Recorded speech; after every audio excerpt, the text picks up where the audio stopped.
how are we going to handle 72?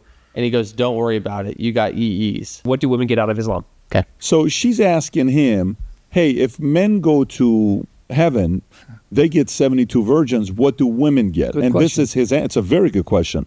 Go ahead, Rob. Mother said that Muslims go to heaven, and then they get 72 women, the men. What will the women get? And Yes. so as far as the first question, your second question, answer first and then come back to your first question. As far as the question is concerned, that if the men go to heaven, they'll get 72 that beautiful woman. What will the woman get? The same question was asked to Hazrat Aisha, may Allah be with her, who's the wife of the Prophet. So the wife of the Prophet replied that the woman will get that which your heart hasn't desired, what your eyes hasn't seen, what your ear hasn't heard about.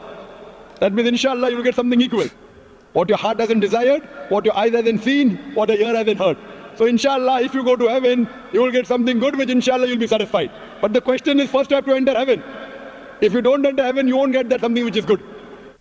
What does that mean? Oh, did you see he didn't answer the question? Didn't answer it at all. No, pay attention to his trick.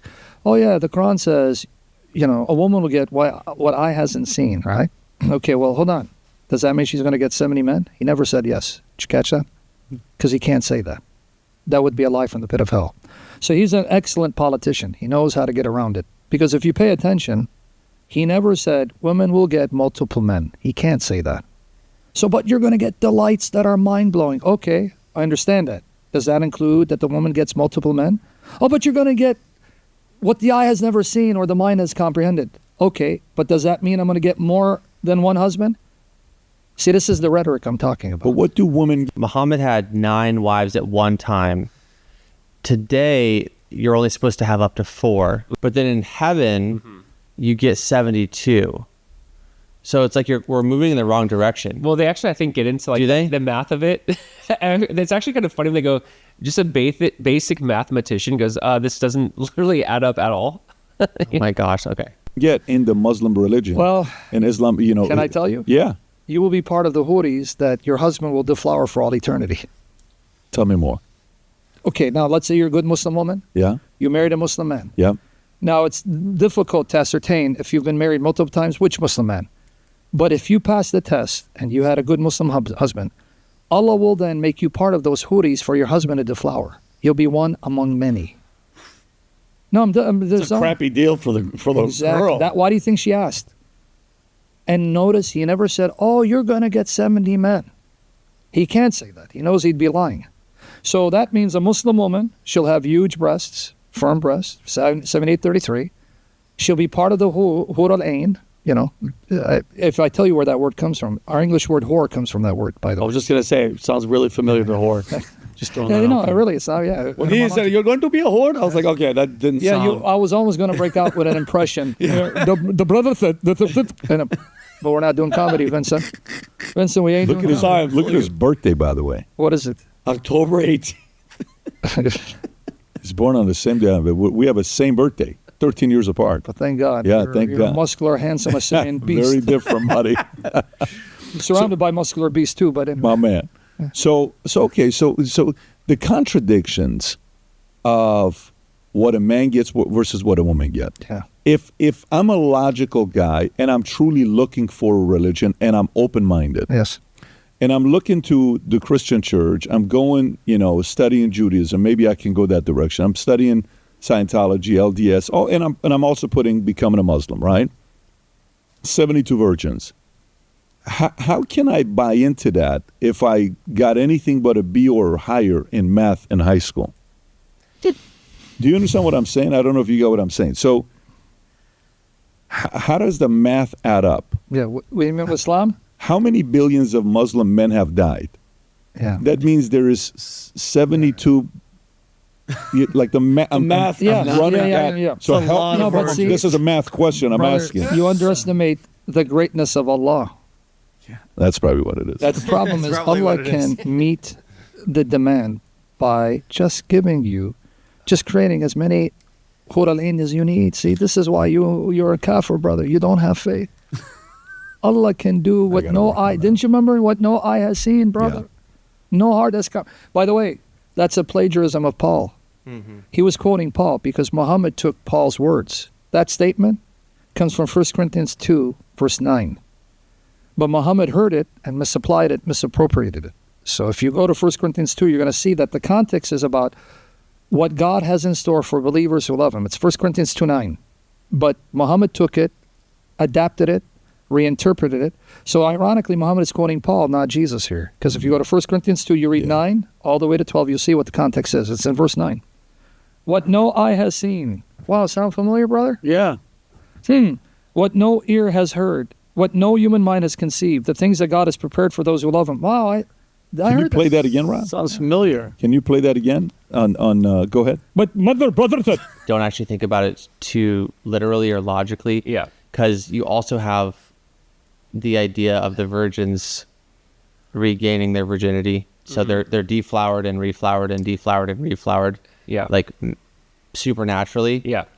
So if that's possible, then I guess, I don't know, you could just, maybe people are sharing, maybe the 72 gets shared amongst men. I don't know. I think we got to, can we answer this from the woman's perspective? It's such a good question. I'm so glad you brought that up. I can't believe that girl right there, Stated in front of everyone. I mean, that girl is brave. Look at next to her, someone's wearing the full head covering. Yeah. I mean, think about her going, hey guys, what do we get out of this? And what a valid question.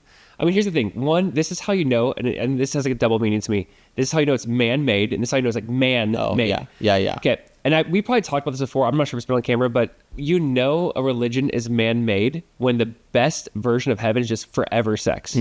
How do I? He's like, if you're like, so how do you know Islam's false? Because the version of heaven for them is just sex forever. Like, this is the thing. If I were to make up a religion, you get guys. Let's just like create a religion really quick. What do you want to have forever? Like sex forever. Just a lot of women, youthful breasts like he describes, and just forever and ever, let's go. I'm like, that's how you know it's man-made. Yeah. And it really is, honestly, it's so sad. It's so disgusting. It's so sad for the women. It's so dishonoring to women. I mean, this is why, again, the Bible to me is so utterly unique and beautiful. It's like God made man and women, and it's not good for man to be alone. And you see like this idea of man and woman, two becoming one. There's value, there's dignity, there's not superiority or inferiority. It's two becoming one. And husbands, love your wife like Christ loved the church. Yes. Be willing to lay down your life for her. Be willing to give to her, to sacrifice for her. Yes. And like even the New Testament, by the way, of just like being an elder of the church, it's like the husband of one wife. You know what I mean? Like the idea of like just value, because obviously it's speaking to a culture where there was men had many wives. And it's like, no, you know what? Because why was that like such a prerequisite for like a leadership in church? Because there's value of, that's the way God made it. God made Adam and Eve, not many women for him. There wasn't the how many become one flesh? That's who become one flesh. Yeah, right. Like, but that's the thing. How beautiful is that God's like, this is how I intended. You're not one of many. Like you're fully seen. You're not being shared. You're not one of 70 or 72. You're one of one. You know, it's beautiful. That's beautiful. The ultimate guide to rebuild a civilization by hungry minds. You guys, this book is a 400-page gem. It takes you on a wild ride through humanity's history, our greatest inventions. It covers 180 topics across 23 chapters, brought to life with jaw-dropping, hand-drawn illustrations that blend engineering precision with medieval art. I love that this book is not just a history book, it's a storytelling adventure that sparks curiosity for all ages. I've looked through it with my 1-year-old and he loves it. I'm 35 years old and I love it. It's intricate, it's detailed, it's beautiful, and it's informative. The premium matte paper, the stunning laminated cover make it a collector's dream. As another proof of the value, it's a 2023 bestseller backed by a $3.2 million Kickstarter project and crafted by over 50 global experts. It's the perfect gift for anyone who loves learning. You will not regret this purchase. Again, I think it also could be a really good Christmas gift. Thank me later. Now back to the video. One tiny thing I wanted to add is I remember looking into this a couple of years ago, and these details about what heaven includes were actually not part of the original pitch for what Islam was when Muhammad was first trying to recruit people into it in Medina at the very, very beginning. And it wasn't working. He was basically trying to get able-bodied young men to join him in his different conquests and kind of join his caravan, and they weren't taking the bait. So he kind of like went back to, ostensibly Gabriel. He kind of went back to the drawing board and came out with this, and then it took off like wildfire. Sweeten the deal. Is that now I'm curious, where can that be found? Is that in the Hadith? Okay, yeah, so that's right. So he has the severe hardship, slow growth, nonviolent preaching, The focus of Revelations and teaching was on monotheism, patience. That's right. I remember this. He was talking about monotheism, patience, and spiritual rewards in general, without the joys of paradise, like the numbers of virgins. There are no records of hadiths about 72 hurs from this era, as the concept ties directly to martyrdom, which wasn't relevant yet. Muslims weren't in armed conflicts. Okay, so then it comes. Where does it say that? What do you see? During the time when they need like rewards and martyrs. So yeah. So then they're being persecuted. They're facing tribes. Oh, that makes so much sense. So it's like, if you guys are willing to die for this, it better be worth it. Here you go. So yeah. So the emphasis was on paradise's blessings for those who killed in the path of God, framing death in battle not as a loss, but as an instant elevation with divine companions. Now, this is just grok, but I mean, it's basically there. Oh, this is okay.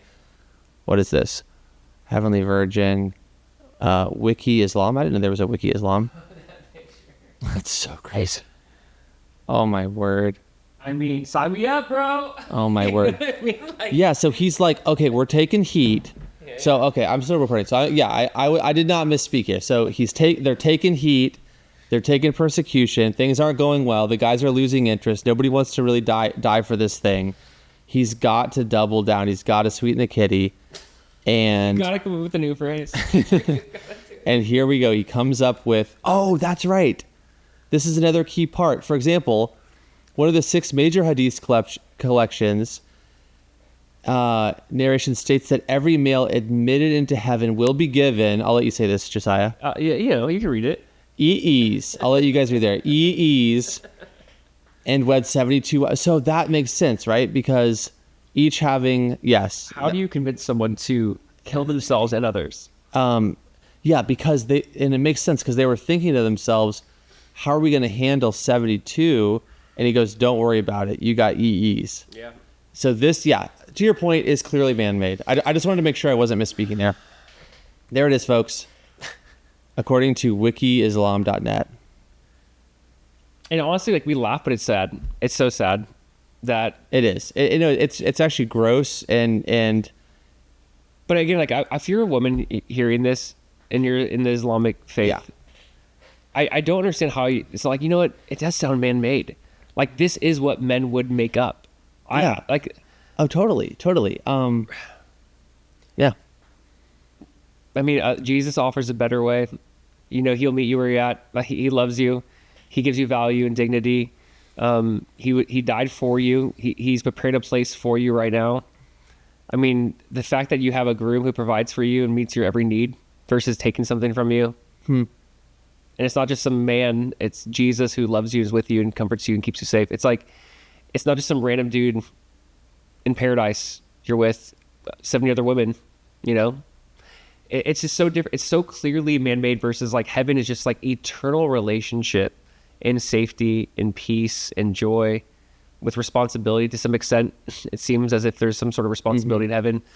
But imagine that, like, so you have purpose and yet there's relationship and there's joy, and it's not about fulfilling the best version of life right now is that men can make up is like just sex forever. And heaven in the New Testament is not that at all. It's getting back to Eden. It's getting back to walking with God in the cool of the day, enjoying this garden-like paradise. You know, it's getting back to just the God saying, "I just want to know you and walk with you and enjoy what I made. Here's what I made. You get to enjoy it.